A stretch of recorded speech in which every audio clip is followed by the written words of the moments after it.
নোয়াখালীতে জাতীয় নাগরিক পার্টির সিনিয়র যুগ্ম মুখ্য সমন্বয়ক আব্দুল হান্নান মাসুদের পথসভায় হামলার অভিযোগ উঠেছে। এর প্রতিবাদে হামলাস্থলে বিক্ষোভ করেন হান্নান সহ দলটির নেতাকর্মীরা। পরে মধ্যরাতে রাজধানীতেও এই ঘটনার তীব্র নিন্দা জানিয়ে বিক্ষোভ কর্মসূচি পালন করে এনসিপির নেতাকর্মীরা।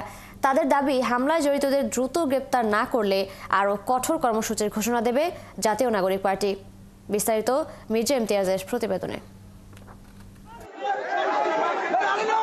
নোয়াখালীর হাতিয়া উপজেলায় জাতীয় নাগরিক পার্টির সিনিয়র যুগ্ম মুখ্য সমন্বয়ক আব্দুল হান্নান মাসুদের পথসভায় হামলার অভিযোগ উঠেছে। সোমবার সন্ধ্যায় জাহাজমারা বাজারের এ ঘটনায় আব্দুল হান্নান মাসুদ সহ আহত হন এনসিপির বেশ কয়েকজন নেতাকর্মী। সিল্কোর সিল্ক অ্যান্ড শাইন, যাতে আছে আর্গান অয়েল ও ওট প্রোটিনের গুডনেস, যা আপনার চুলকে রাখে হেলদি অ্যান্ড শাইনিং।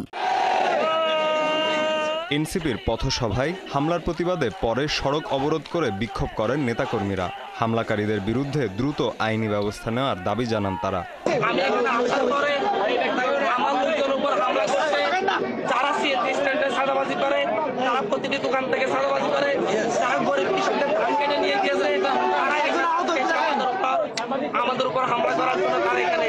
এর প্রতিবাদে রাত 12টায় রাজধানীতেও বিক্ষোভ মিছিল করে এনসিপির কর্মী সমর্থকরা। এ সময় তারা বলেন, নতুন রাজনৈতিক দলের বন্দোবস্তে তারুণ্যের জনপ্রিয়তা কিছু দলের সহ্য হচ্ছে না।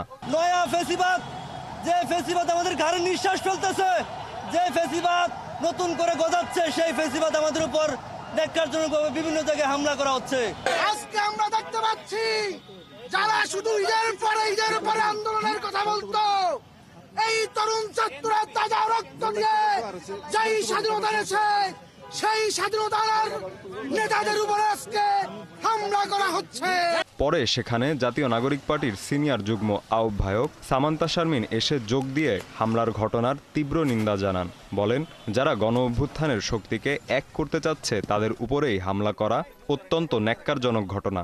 এই হামলার তীব্র নিন্দা, তীব্র প্রতিবাদ জানাচ্ছি এবং প্রশাসনের পক্ষ থেকে এখানে উদ্যোগ গ্রহণ করতে হবে। দোষীদেরকে আইনের আওতায় আনতে হবে, তাদেরকে দোষী সাব্যস্ত করতে হবে এবং তাদের উপরে যাতে এইভাবে আমাদের এনসিপির নেতাকর্মীরা বিভিন্ন এলাকায় যাচ্ছেন, তারা জনসংযোগ করছেন এবং অভ্যুত্থানের পক্ষের শক্তিগুলোকে একত্রিত করার চেষ্টা চালিয়ে যাচ্ছেন।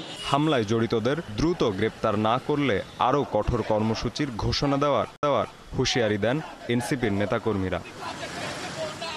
মির্জা ইমতিয়াজ, ৭১, ঢাকা।